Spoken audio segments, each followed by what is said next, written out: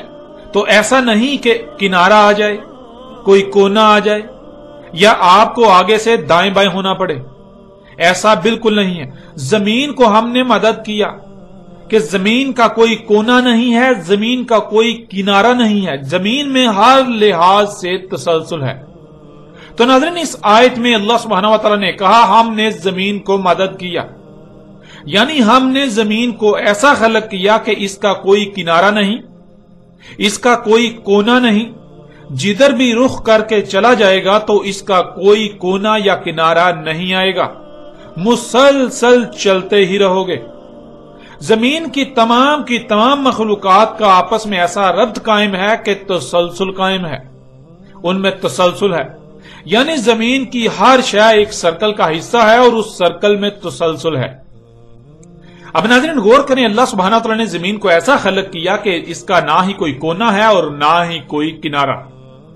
اگر آپ سفر کرتے ہیں تو خواہ جدھر بھی رخ کر کے چلتے جائیں، آپ کے سامنے نہ تو کوئی کونا آئے گا اور نہ ہی کوئی کنارہ آئے گا، نہ ہی کوئی ایسا مقام آئے گا کہ آپ کو وہاں سے دائیں یا بائیں جانا پڑے یا پھر واپس مڑنا پڑے کہ اس سے آگے اب آپ نہیں جا سکتے. یعنی آپ اگر کسی بھی طرف رخ کر کے سفر کریں گے تو اللہ سبحانہ وتعالی یہ کہہ رہے ہیں کہ زمین کا کسی قسم کا نہ ہی کوئی کونا آئے گا، نہ ہی کوئی کنارہ آئے گا، زمین کا کوئی اختتام آئے گا ہی نہیں. تم چلتے جاؤ گے، چلتے جاؤ گے، چلتے جاؤ گے، چلتے ہی جاؤ گے. ناظرین آپ غور کریں، وہ کون سی ایسی شے ہے جس کا کوئی کنارہ نہیں ہوتا، جس کا کوئی کونا نہیں ہوتا، جس پر اگر چلا جائے تو چلتے ہی رہیں گے، چلتے ہی رہیں گے. ناظرین جب آپ غور کریں تو دیکھیں، اگر کوئی سیدھی شے ہے تو ظاہر ہے اس کا ایک اول ہے اور اس کا ایک آخر ہے. یعنی یہ ایک سٹارٹ ہوگا، یعنی ایک کونا ہوگا جہاں سے آپ سفر شروع کریں گے اور چلتے چلتے آپ آگے دوسری طرف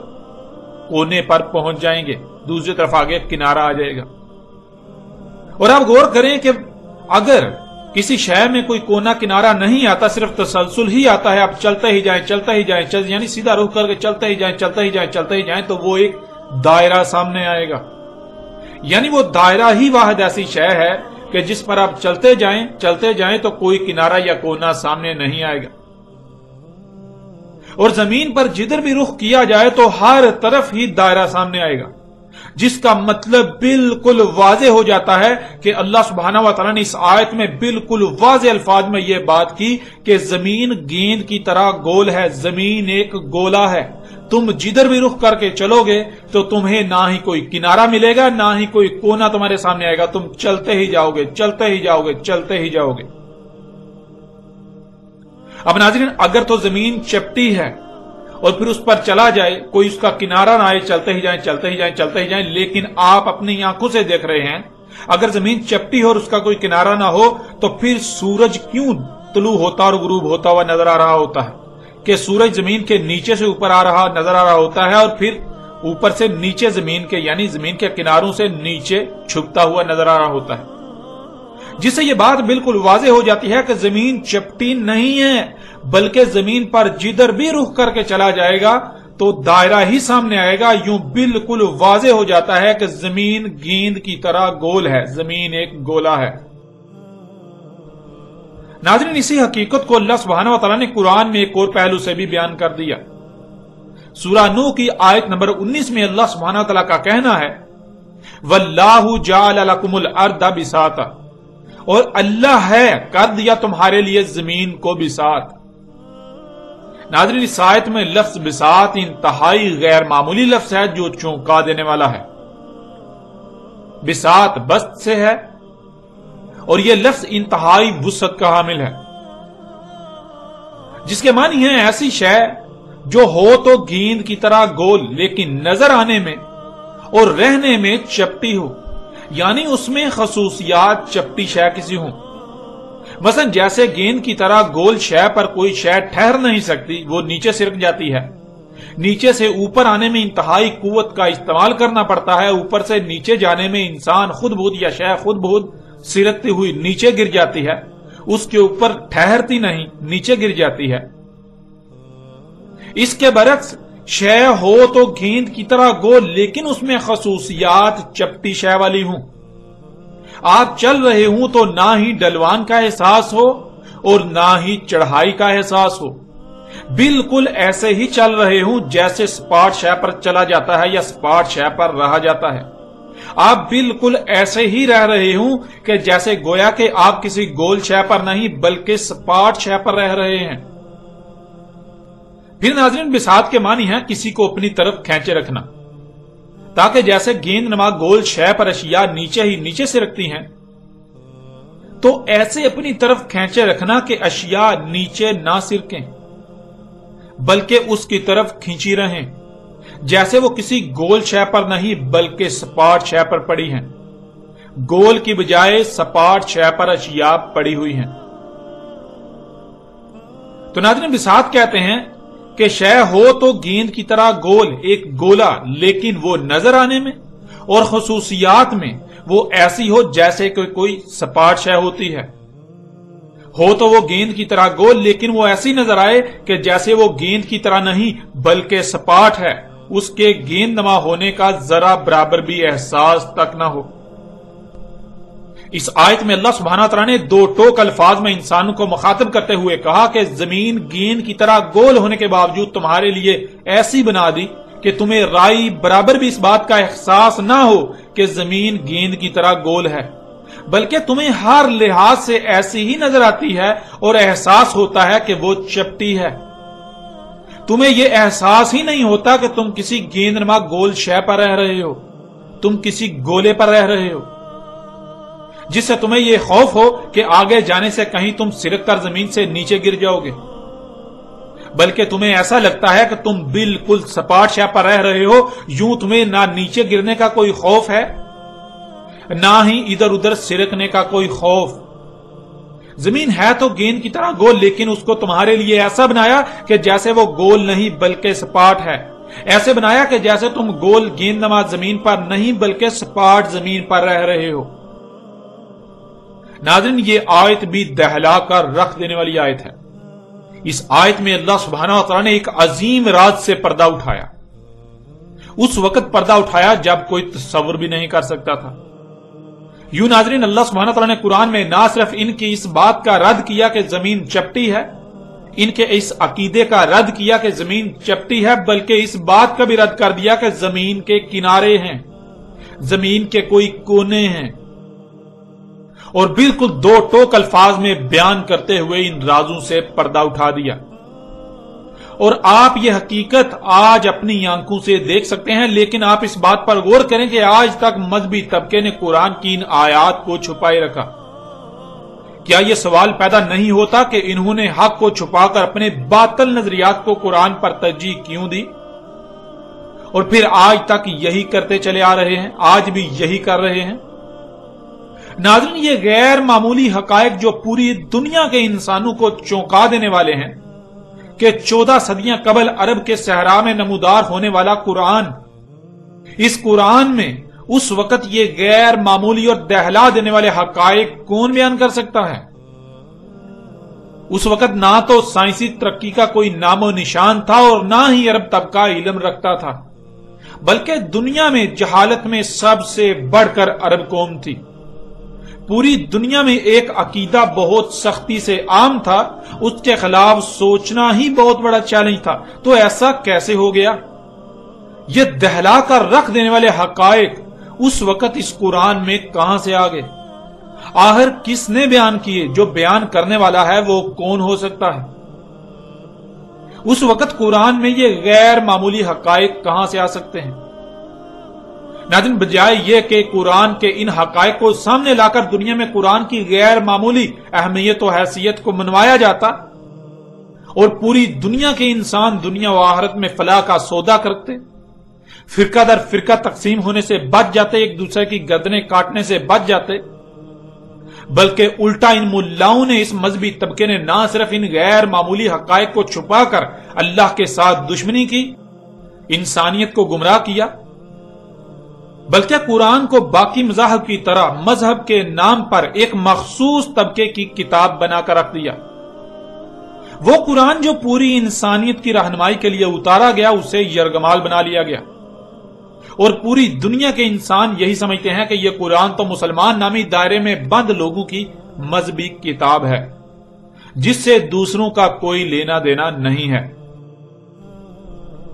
علماء کے لبادے میں جو حالات نے آج تک یہی کوشش کی کہ لوگ ان کے محتاج رہیں، اور اسی بات کو اپنا مقصد بناتے ہوئے انہوں نے دن رات لوگوں پر محنت کی کہ لوگ خود سے غور و فکر نہ کریں،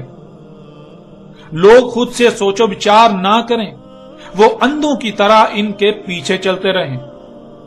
اور نہ ہی ان کا دجل لوگوں پر چاک ہو۔ ظاہر ہے جب لوگ غور و فکر نہیں کریں گے، لوگ اپنی عقلوں کا استعمال نہیں کریں گے، بندروں ہی کی طرح اندھوں کی طرح ان کے پیچھے چلیں گے، تو ظاہر ہے ان کے دجل کیسے چاک ہوں گے؟ اور اگر لوگ غور و فکر کریں گے تو پھر ان ملاؤں کا دجل بھی چاک ہو جائے گا، ان انسانیت کے دشمنوں کا دجل کھل کر انسانوں پر واضح ہو جائے گا۔ یوں ناظرین، اس مذہبی طبقے نے، ان ملاؤں نے، خواہ وہ یہودی ربی ہوں، خواہ وہ لاما ہوں، خواہ وہ عیسائی راہب ہوں، عیسائی پادری ہوں، خواہ وہ ہندو پنڈت ہوں، یا پھر مسلمانوں کے مذہبی علماء، یا جتنے بھی ایسے لوگ ہیں، انہوں نے اسی بات کے اوپر فوکس کیا، اسی کو اپنا مقصد بنائے رکھا کہ خود سے غور و فکر نہیں کرنا، اپنی عقل کا استعمال نہیں کرنا، غور و فکر نہیں کرنا۔ حالانکہ قرآن بار بار ایک ہی بات پر زور دیتا ہے کہ کسی کے بھی پیچھے اندھوں کی طرح مت چلو، بلکہ خود سے غور و فکر کرو۔ لیکن یہ لوگ قرآن کے برعکس یہ کہتے ہیں کہ خود سے غور و فکر کرو گے تو گمراہ ہو جاؤ گے، بلکہ آنکھیں بند کر کے اپنے آباء و اجداد کے ہی پیچھے چلو۔ جو آباء و اجداد سے چلا رہا ہے اس کے خلاف ایک لفظ بھی مت سوچنا، اور اگر کوئی ایسا کرتا ہے تو اس پر فتووں کی برمار کر دی جاتی ہے، اس پر فتووں کی بوچھاڑ کر دی جاتی ہے، اس کے خلاف سب کے سب ایک ہی صف میں کھڑے ہو کر محاذ کھول دیتے ہیں، اور اس کے ساتھ دشمنی میں اسے نقصان پہنچانے کے لیے کسی بھی حد تک جانے سے گریز نہیں کرتے۔ ناظرین، اب حقیقت آپ کے سامنے ہے۔ ایک طرف ان کا عقیدہ ہے کہ زمین روٹی کی طرح چپٹی ہے اور اس کے کنارے ہیں، اور ان کے برعکس اللہ سبحانہ وتعالی نے قرآن میں بالکل واضح کر دیا، دو ٹوک الفاظ میں یہ راز کھول کر رکھ دیا کہ زمین چپٹی نہیں بلکہ زمین گیند کی طرح گول ہے، زمین ایک گولا ہے جس کے کوئی کنارے نہیں ہیں۔ ناظرین، بڑھتے ہیں آگے اور اس عقیدے کے حوالے سے ان کے مزید کیا نظریات ہیں ان پر بھی روشنی ڈالتے ہیں۔